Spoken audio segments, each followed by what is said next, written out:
consequences attached Yeah. to when that thing is removed are severe. Nobody prepares you for the world of faith. There is no handbook. There is no outline. There is no guide by guide. Step 1 to step 10. There's nothing. You get it, and yesterday you weren't, and today you are. And tomorrow you're not. Oh, well, no, we're done. People get shell shocked.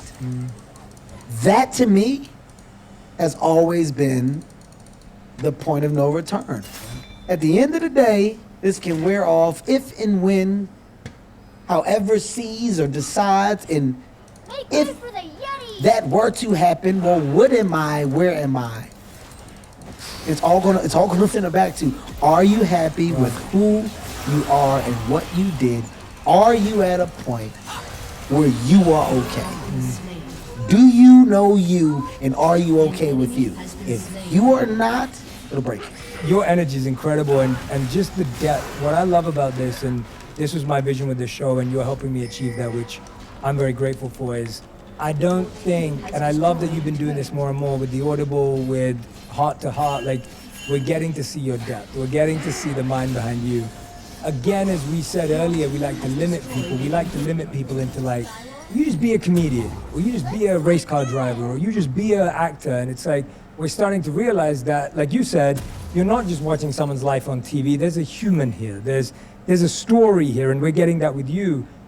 Do you think it was this an epiphany that you had before the accident, or was it that this really, because in your Audible, when you talk about like how when it's just silent, you figure out what really matters. Like when I heard that, I was just thinking like, our near-death experiences, you were told when you came out of it, you should be dead, and you're like, well, I don't remember anything. Does that feel like that was a moment that there is a massive awakening, or were you already kind of working with some of this? No, I was always a transparent and authentic person, but you definitely change. That's what, right? You definitely change, and by the way, still changing. I'm not sitting in front of you, as an unflawed man. Like I am my dad's child, and I'm my mother's child as well. There's nothing more humbling than a quiet room.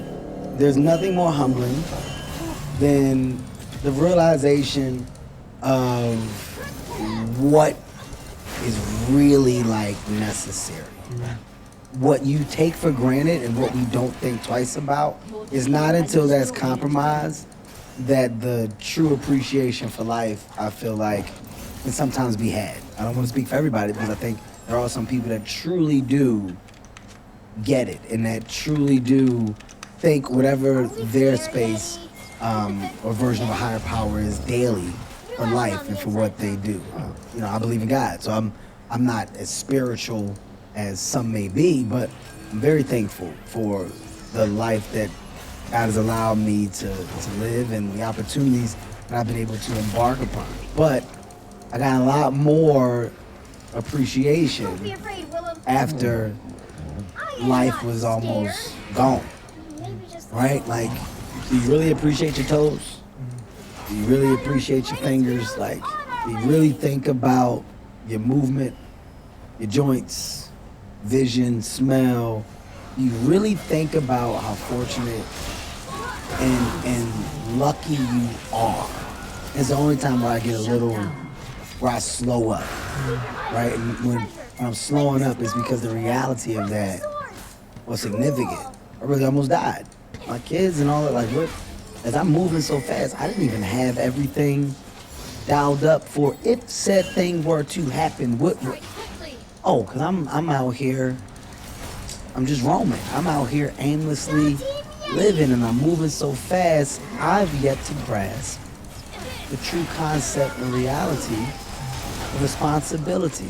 Immediately, let me get my responsibilities in order. Because if that had have been, there would have been a lot of people with their hands up as to what, how, when.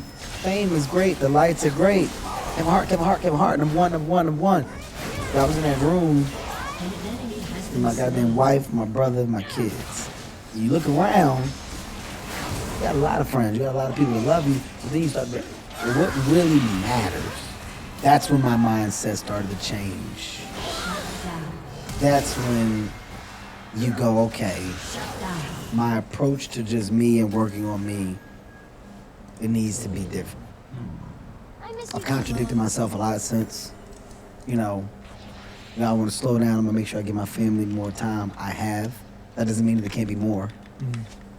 The day-to-day battle of, am I giving enough? Am I, guys, you know how much dad loves you. I'm here. I'm like, you know, always working to make sure I do more. But is it enough? Am I a workaholic? Okay, but that's not a bad thing because you love to work. Yes, you do. That's a passion. You got something that you go after every day.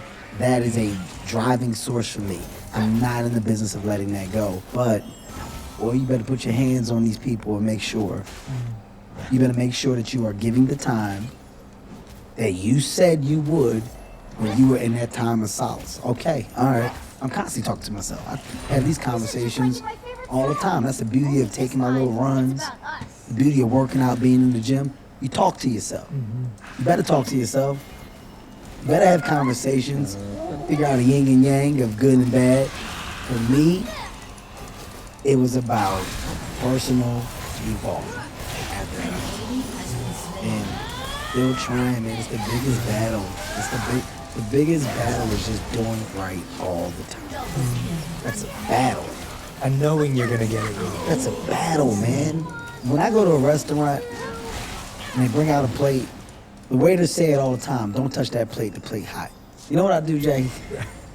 You know what I say after I touch it? It wasn't that hot. Yeah. They told me not to touch the plate. Yeah. He said it's hot. Yeah. But I still gotta go and touch the plate anyway. It's a battle. So being okay with understanding that I'm going to lose and win in this battle, and this battle is not over until the day I'm in the ground. Because you're not gonna get it right. Nope. You're not gonna get it right. And there's people with this idea and this mindset and mentality, they're gonna get it right and everything's gonna be perfect. It's not. Don't play that perfect game. Because all you will do is get let down because perfection does not exist. I do firmly stand on that and believe that. Absolutely. It doesn't exist, man. You should try your hardest to get things right. In moments where you got them wrong, figure out how to never get them wrong again. That's the world of compromise. That's the world of growth. That's the world of evolvement. I mean, I got a teenage daughter. Nobody prepared me for the world of, you know, like you talking about gotta get it right. Are we talking enough? Am I loving enough? Am I present? Am I listening? Am I just delegating? Am I parenting? Am I your friend? There's so much. Yeah, so much. Teenage son, little ones. I mean, my wife. It's a constant battle of energy. And as a guy who is an output, right? And I don't complain about that output, but those that I'm taking in from, I gotta make sure that I'm receiving that, and that I'm not moving too fast. I'm not making the most of those moments. And that's this level of consciousness I did not have before the accident. I was 1,000 miles per hour, and not that I'm not still moving fast, but I look at my peripheral. Yeah.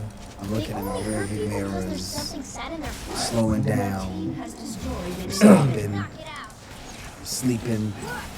You know what I mean? Like there is a difference. I know there's a difference, but it's still a battle. Yeah, it's still a battle. It's still a battle. Yeah. I love that you describe it like a battle because what you just described is exactly the practice we have to have every day, which is you have to revisit, how do I get it right today? There isn't a day where now you just get it right from now till the end of time. It's revisiting that every day, saying, I'm recommitting to this. I'm going to be a good dad today, right? You don't get to make a decision to be a good dad in 10 years. You have to do today, and then you do tomorrow. And I think that what's really interesting, the reason why I asked that question too was because I think memory is such an interesting thing. Sometimes when something big happens to us, we feel the shift that this is going to change how I think, and then all of a sudden when things go back to normality, it can sometimes feel as if it never happened, but it sounds like for you, you've really used it as an anchor. Well, I did. Yeah, you've used it. Even when you say like I'm going to be a good dad today, Yeah. right? You can only try your best. Try your best, yeah. To do that. Ultimately, just because you say you're a good dad don't make you a good dad. No, of course not. Just because you say you're a good boss don't make you a good boss. I can say it every day. I can think I'm doing it. But if on the opposite side, if I'm viewed differently, well, that would be because I'm doing something wrong and I'm not aware. What I now do is make sure that I'm looking at things through both lenses, not a one-sided POV. I love that. It's not just my perception of what I'm doing and how everybody else should see it. Yeah. In doing that, the way that I try my best to back up the hope of me being perceived as that is by putting the true work in to be that. Yeah. Making sure that I'm really engaged with the other people, making sure that there's a rapport, that there's energy. And, you know, the wife and kids, the same thing, making sure that there's a rapport, that there's, you know, I'm asking the questions and I'm getting the answers, but I'm asking for things so I can get the proper feedback so that if I do need to adjust or if I do need to fix, at least I'm aware. Yeah. Operating with the assumption that you are or that you're doing, it can be a crutch. Like Yeah. it can be a bad thing if I'm operating with the assumption, because one day you'll wake up and they'll go, you know, I never liked when, or what acted as a problem for me for all these years was when you, and then you just go, I never knew, you never said nothing. And sometimes people don't want to say anything. Sometimes people don't know how to say anything. So the world of dialogue, communication, and just openness is what I think I've gotten better at over the time. But once again, it's a constant space of improvement. Yeah. You're constantly trying to improve. Yeah, that is the only way it can be. There is no other alternative, and there's a beautiful conversation between the Buddha and a student that I love, and the student approaches the Buddha and says, "What's the difference between I like you and I love you?" And the Buddha says, when you like a flower, you simply pluck it, but when you love a flower, you water it every day. And I'm like, that to me is what you're describing, that when I love my kids, I'd be trying every day to understand from their point of view. The flower's gonna show you whether you're watering it or not. It's gonna die, it's gonna wilt, it's gonna not bloom or whatever it may be. And I feel like you've got to be so in tune with yourself and someone else in order to sense that. But I know what you're saying is so true, and I really do recommend this to anyone who's a big fan of Kevin's, as I am. Please do go listen to the audiobook, because Monsters and How to Tame Them, I mean, I have never heard someone be as open and transparent as you are in it. And you're so open about all your flaws, and there's one thing that you say here that, again, just, I was like, I have to talk to you about this, because it was just, it stuck with me. And you talk about it, and you say, you know, and you're just talking about the fame, and that's really how you came from. You're just talking about how fame makes you feel invincible. And then when you talk about getting caught cheating, and you're like, I was in that frame of mind where I was like, it can't happen to me, right? It's not possible. And then you open up about it so raw, and in my head I'm thinking, what is it about the monster that gets you to do things even that are against your own values, right? Like, the monster gets so strong that you go as far as that, and when you get caught, you go, that was an awakening, but it still doesn't wake you up fully, right? There's a limitation, so walk us through that. Well, I mean, look, you're talking about fame, you're talking about power, right? And that idea of invincible. Once again, this is a thing that a very small percentage of people are going to be able to experience or understand, right? And it's very easy from the outside